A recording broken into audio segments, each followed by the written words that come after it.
اس حدیث میں اللہ کے نبی صلی اللہ علیہ وسلم نے بیان فرمایا کہ 7 ہلاک کرنے والی چیزوں سے بچو، اور 7 ہلاک کرنے والی چیزوں میں سے اللہ کے نبی صلی اللہ علیہ وسلم نے ایک چیز بیان فرمائی، وہ جادو ہے۔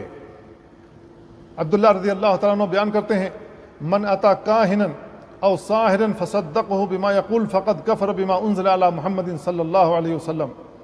جو شخص کسی کاہن کے پاس آئے یا جادوگر کے پاس آئے اور جو کچھ بھی وہ کہتا ہے اس کی تصدیق کرے تو اس نے محمد صلی اللہ علیہ وسلم پر جو دین نازل کیا گیا ہے، جو قرآن نازل کیا گیا ہے، اس نے اس کے ساتھ کفر کیا۔ یہ مسند بزار کی روایت ہے۔ امام ابن حجر رحمہ اللہ نے اس کی سند کو جید قرار دیا ہے۔ تو میرے بھائیو، جادو کرنا ہلاکت خیز ہے۔ اس کے ذریعے انسان ہلاک ہو جاتا ہے، اس کی جائیداد برباد ہو جاتی ہے، اس کی صحت خراب ہو جاتی ہے، پریشان حال ہو جاتا ہے، پاگل ہو جاتا ہے، اس کا ذہن معاف ہو جاتا ہے، پیرالائز ہو جاتا ہے۔ میرے بھائیو، ہم جادو کرا کر کے کسی انسان کے اوپر کیا چاہتے ہیں؟ ہم کیا اللہ رب العالمین کے دین کے ساتھ کھلواڑ کرنا چاہتے ہیں؟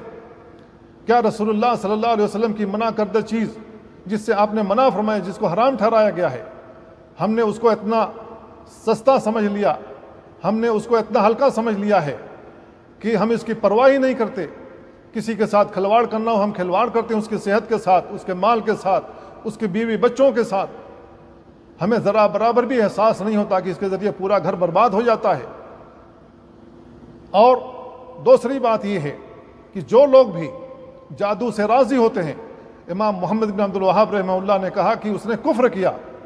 مسلمان ہونے کے باوجود بھی جو شخص یہ کام کرتا ہے یا کراتا ہے یا اس سے راضی ہوتا ہے، وہ کفر کا مرتکب ہوتا ہے۔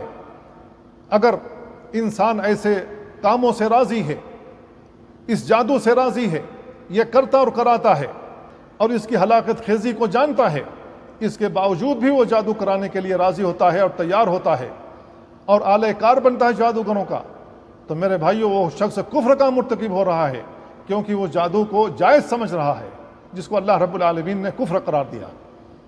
تو ایسا انسان جو اس فعل میں ملوث ہو، وہ مسلمان نہیں رہ جاتا، مومن ہونا تو دور کی بات ہے۔ اگر یہ کفر کا مرتکب ہوتا ہے تو ایسی صورت میں نہ اس کی نمازیں قبول ہوں گی، نہ اس کا روزہ قبول ہوگا، نہ اس کا صدقہ قبول ہوگا، نہ اس کی زکوٰۃ قبول ہوگی، نہ اس کا حج قبول ہوگا، نہ اس کے کوئی بھی اعمال قبول ہوں گے۔ اللہ رب العالمین کے یہاں یہ کافر اٹھایا جائے گا۔ اس مسلمان کو احساس ہونا چاہیے کہ وہ کس عمل کا مرتکب ہو رہا ہے۔